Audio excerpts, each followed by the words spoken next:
আপনাকে বাপের টাকা দিয়া আমরা প্রবাসীরা বিদেশ আহি না। প্রবাসী করে সম্মান দেন, প্রবাসী করে ইজ্জত দেন। আমার বাপের টাকা দিয়া আমি বিদেশ আইছি, পাসপোর্ট বানাইছি আমার বাপের টাকা, ভিসা কিনছি আমার বাপের টাকা। এই ভিসার টাকা কেমনে সংগ্রহ করে জানেন বাপেরা? এটা আমাকে বাংলাদেশের যে সকল বড় বড় কর্মকর্তারা আছে না, এসি রুমে বসে থেকে এরা খবর জানে না, আজকে জানেন। অনেক বাবারা হয় সম্পদ বেচা ভিসার টাকা জোগায়, হয়তো বা আমার মার আদরের স্বর্ণগুলা বাপে কিনা দিছিল ওগুলা বেচা ভিসার টাকা জোগায়, হয়তো বা কিস্তির থেকে টাকা আইনা জোগায়, হয়তো বা সুদের থেকে আইনা টাকা জোগায়। তারপরে একটা ভিসার টাকা সংগ্রহ হয়। ভিসার টাকা সংগ্রহের পরে বিদেশে যে কষ্ট করে কাটা ওই প্রবাসী। কাম না থাকলে বা থাকলে টাকা পয়সা কামাইলে না কামাইলে এই গরমের মধ্যে কষ্ট করছে কাটা ওই প্রবাসী। ওই প্রবাসী কষ্ট যখন করে, ওই প্রবাসীর কষ্ট প্রভাব কই পড়ে? আর পরিবারের মানুষের। আর পরিবার যখন কষ্ট করে আর প্রবাসীর পোলার মনে কষ্ট লাগে। মানে আমার কথা হইল গিয়া, যখন একটা মানুষ বিদেশ গেছে আর বাপের টাকা দিয়ে গেছে, যেমন আমি আমার বাপের টাকা দিয়ে বিদেশ আইছি, কষ্ট করছে কারা? আমার পরিবার। কোনদিন বাজার বাড়িতে না থাকলে, না খায়া থাকলে কষ্ট করছে কারা? আমার পরিবার।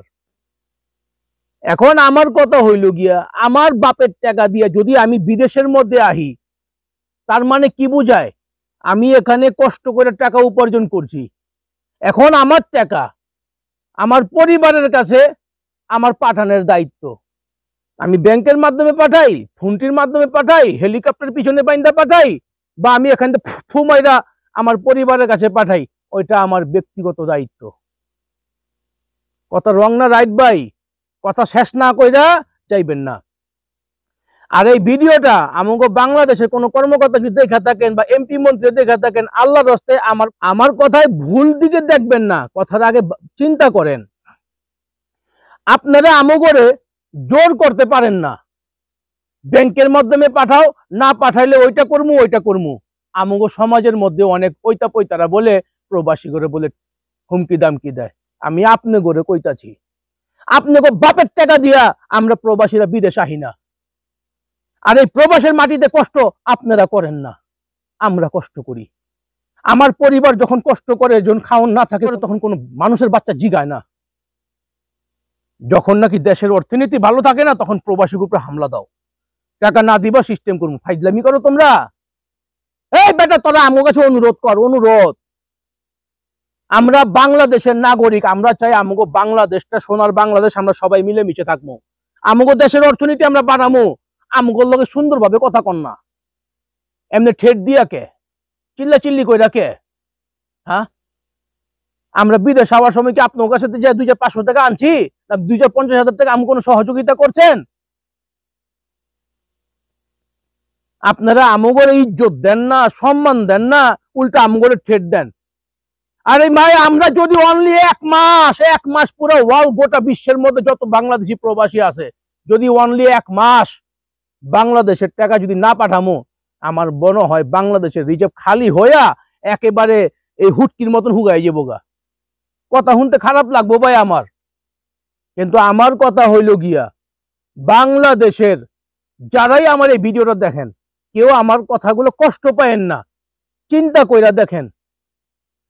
আপনি যখন একটা সরকারি চাকরি লইছেন, আপনার বাপের কষ্টের টাকা, আপনার বাপে আপনার মানুষ করছে, আপনার বাপে কষ্ট করে টাকা উপার্জন করে আপনার শিক্ষা অর্জন করাইছে, কিন্তু চাকরি লওয়ার সময় আপনার বাপের আবার ওই জমি বিক্রি কইরা হোক, বাড়ি বিক্রি কইরা হোক, আপনার সরকারি চাকরি লওয়াইছে ঘুষ দিয়া।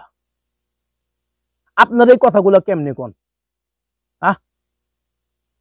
এখন আমার কথা হইল গিয়া, প্রবাসী করে ঠেট না দিয়া প্রবাসী করে সুন্দরভাবে বুঝায় এখন আমগো দেশের অর্থনীতি ভালো না, তোমরা বৈধ চ্যানেলে টাকা পাঠাও। আরে আবেগ দিয়া পুরো সংসার জোরন যায়, ঠেট দিয়া সংসার জোরন যাইব না।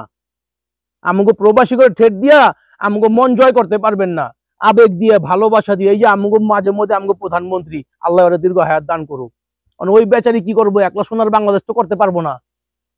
কথাটা বুঝেন নাই? অনেক বেচারি তো অনেক স্বপ্ন আমরাও বুঝি, কিন্তু এখন আমার কথা হলো ভিডিও অনেক বড় হয়ে যাবো গা, এত বড় করুম না। প্রবাসী করে সম্মান দেন, প্রবাসী করে ইজ্জত দেন, প্রবাসী করে সুন্দরভাবে কথা কন।